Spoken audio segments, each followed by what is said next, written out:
মাত্র এক বছরেই লুট হয়ে গেছে সিলেটের ভোলাগঞ্জের সাদা পাথর। আগে যেখানে সাদা পাথর দেখে চোখ জোড়াতো পর্যটকদের, আজ সেখানে ধুধু বালুর চর। মানুষের লোভের বলি হয়েছে দেশের শীর্ষস্থানীয় এই পর্যটন কেন্দ্র।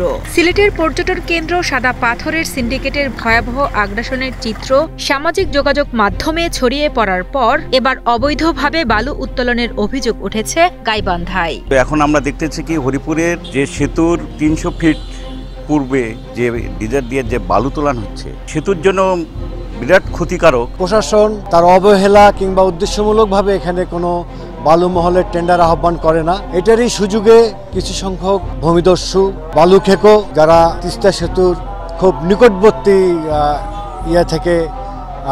কাছ থেকে তারা বালু উত্তোলন করছে। সাদা পাথরের মতোই এবার গাইবান্ধার সুন্দরগঞ্জের তিস্তা নদীর বুক চিরে চলছে অবৈধ বালু উত্তোলন। আগামী ২০ আগস্ট যে স্বপ্নের তিস্তা সেতু উদ্বোধনের অপেক্ষায়, ঠিক সেই সেতুর পাশেই একটি প্রভাবশালী মহল ড্রেজার মেশিন বসিয়ে দিনরাত বালু তুলছে।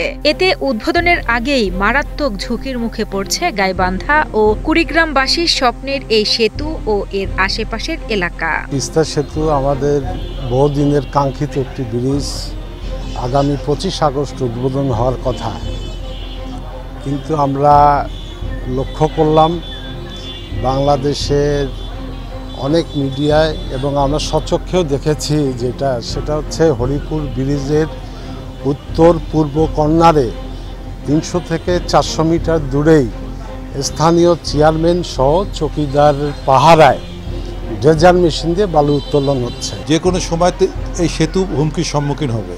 আমরা চাই না কোনো সেতুর আশপাশে এইভাবে বালু তুলে পরিবেশেরও ক্ষতি করা এবং একটা সেতুর এত সুন্দর একটা সেতুর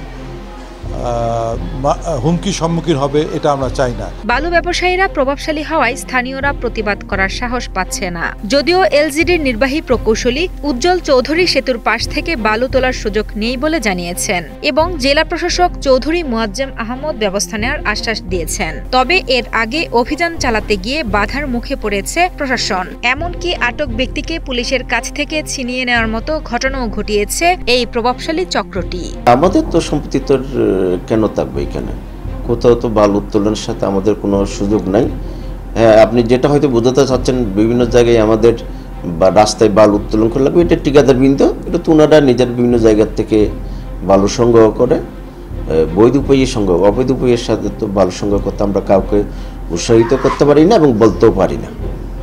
এটা কোনো সুযোগ নেই এরকম বলার। বালু তুলে এটা আমরা জানি, মাঝে মাঝে আমাকে ফোন করে অনেক অভিযোগ পাই। তো আমরা কিন্তু ভিজিলেন্ট আছি, যখনই আমরা কোনো অভিযোগ পাই সাথে সাথে কিন্তু আমাদের কর্মকর্তারা হোক বা কর্মচারী যে কাউকে একজন পাঠাই, পুলিশকে জানাই, সেনাবাহিনীকে জানাই। তখন আসলে সমস্যাটা হয় কি, যখন আমরা যাই তখন আসলে যে অপরাধী, বেশিরভাগ ক্ষেত্রে অপরাধীকে আমরা পাই না। তখন আমরা মামলা দিই, মামলা দেওয়ার পরে যখন যার নামে মামলা দিই সে আবার কি করে, ওই যে কোর্টে জামিন নিয়ে বের হয়ে আসে, আবার বালু তোলা শুরু করে।